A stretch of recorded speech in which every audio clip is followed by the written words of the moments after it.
ఆమెను కొంచెం అంటే అబ్బాయి విక్టిమ్ లాగా అమ్మాయి తరపు నుంచే జరిగింది అన్నట్టు చూపిస్తుంటారు మామూలుగా.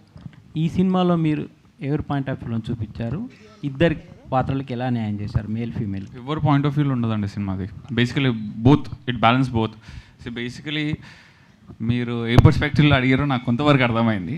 So basically if there is ఒక రిలేషన్షిప్లో ఒక అమ్మాయి ఒక అబ్బాయి ఉంటే అక్కడ ఏదైనా ఒక అమ్మాయి వల్ల తప్పు జరిగితే you can't blame the whole gender.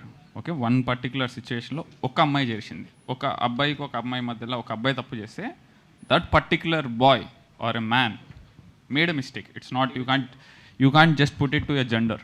Got it? So ఇక్కడ I'm not taking any side, it's very clear. And ఇప్పుడు బాగా ఫేమస్ కదా red forest, green forest, red flag, green flag. వీళ్ళిద్దరూ గ్రీన్ ఫారెస్ట్లు సినిమాలో.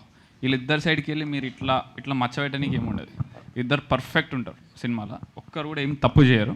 అకార్డింగ్ టు మీ అది తప్పు కాదు.